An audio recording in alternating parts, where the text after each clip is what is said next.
I'm guessing Ryan Buerta might be one of those people that looked amazing during his matric dance. He is here. Look at that gorgeous face. I almost want to put you in a suit now.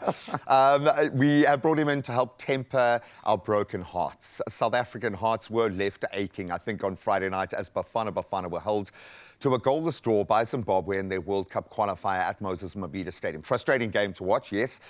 Hugo Broos's men hit the woodwork twice. They dominated the match and still couldn't find the back of the net.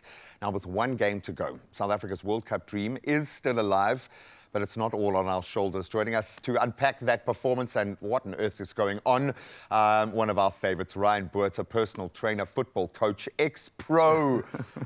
He's got some of the most beautiful YouTube highlights and reels. I can still remember looking at some of your European highlights when I was first connecting with you about 15 years ago, and it blows my mind, dude. Time goes.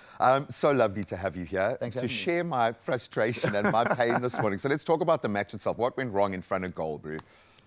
You know, sometimes nerves take effect, obviously. There's a lot of nerves in the game, but... Especially now, even more nerves. There's a lot of pressure. You get into a World Cup first time, I think, in, what, 26 years? It's been a long, long time.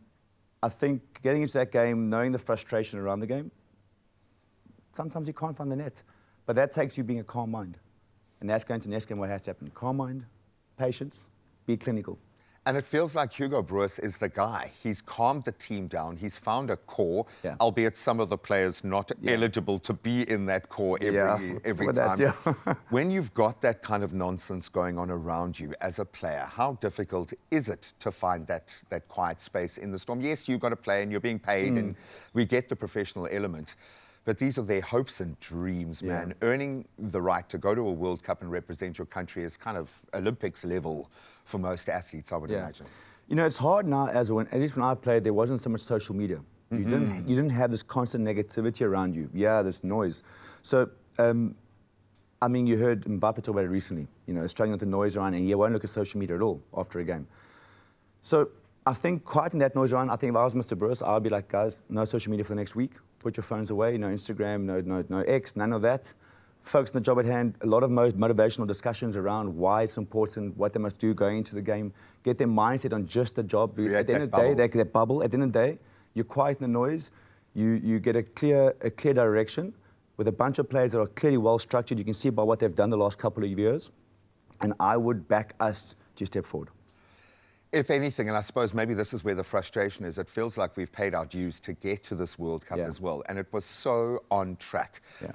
Fielding an ineligible player, heads are going to roll, we get that, and we hope it doesn't become a scapegoat kind of a thing where we just get someone fired just to move quickly on, because this has massive, massive repercussions for the team. But when we look at what's good within that structure, they've got a DNA now. It seems to be very well supported by international and local players. The players inform locally, that can translate, which means the ecosystem is good. But a lot of local-based players are there as well, which is exciting. You know, you're seeing our league is improving with regards to the structure that's been played. Granted, we've lost a bit of our DNA, but I believe you should have a European structure with an African DNA in your game. Because we have such natural flair to what we can do, it's like a Brazilian-Argentinian player, you allow them in a structured environment to lose their flair where it can benefit them and not be used as against us. That inside the outside, you know, or inside outside the box kind of mentality. It's like shooting from 40 meters in the last 2 minutes of the game, knowing the percentage you score is very low. I'm going to do it because maybe, but now you've kicked the ball to the crossbar, now you lose a minute to that 2 minutes.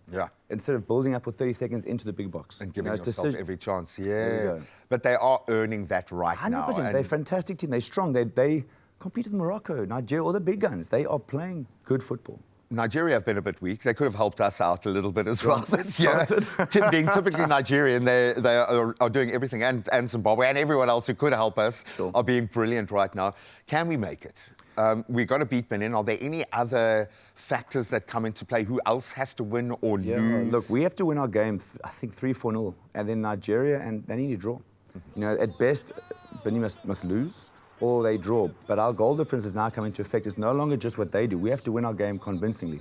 You know, it's no longer a 1-0, 2-0, 3-pointer. It's a 3-4, 5-0 be certain, because whatever happens there, if they get the draw, you need an amount of goals to get you through. It's not going to be Simple as that. Yeah, and they've got the goal-scoring potential. They do. So I have a feeling they might be up for this. And Mr. Bruce, this is your chance to deliver that speech, man.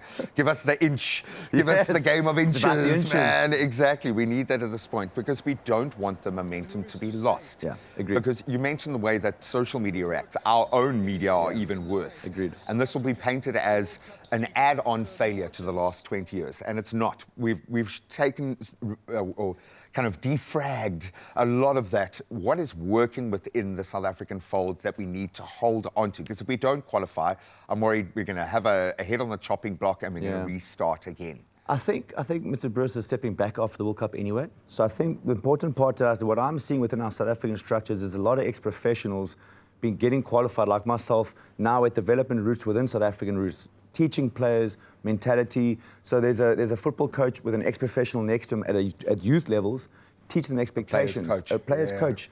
What's happening? What's the expectation? He's seeing this now through the grassroots football. All our juniors are competing worldwide, 17s, 20s, they're competing.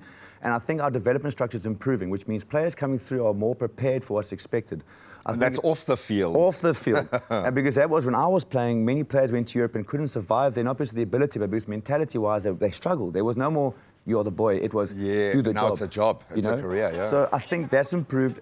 And when the big thing for me is when our current head coach steps away, who steps in to replace him? Who comes in? Because if you come in with a completely different philosophy, you're going to rock what he's built from grassroots to the top. Do you get a big gun? Do you spend the big money and continue on the path that we're on? Because I kind of feel like it's a national team. It would warrant some big money. You would warrant big money. There's the money available, let's be honest. So I think if you did your homework and you actually brought in 2 or 3 coaches to meet Mr. Bruce, but I think he's important to understand. He must be that gateway. He's coming in. You know, where United fell years ago was when Fergie stepped away, he left an aging team with a guy to take over. Yeah. When Klopp stepped away, he left a young team with a guy coming in. Similar philosophies, just fine-tuning, and the difference was very clear. Yeah. So that's important. Yeah, no, completely.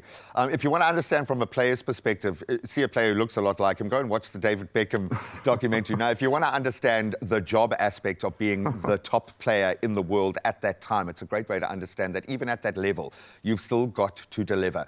I love the fact that I'm not moving with you this morning because you just look so fit and fresh today. I am still dying to see that matric dance photo, though, so maybe we'll unearth that. Ryan's going to be moving with Carissa in just a moment, and hopefully you'll get moving. That's the best way to motivate yourself on a Monday. And then we're going to talk cricket, a big one for our Proteas ladies coming up against Bangladesh. We'll see you now.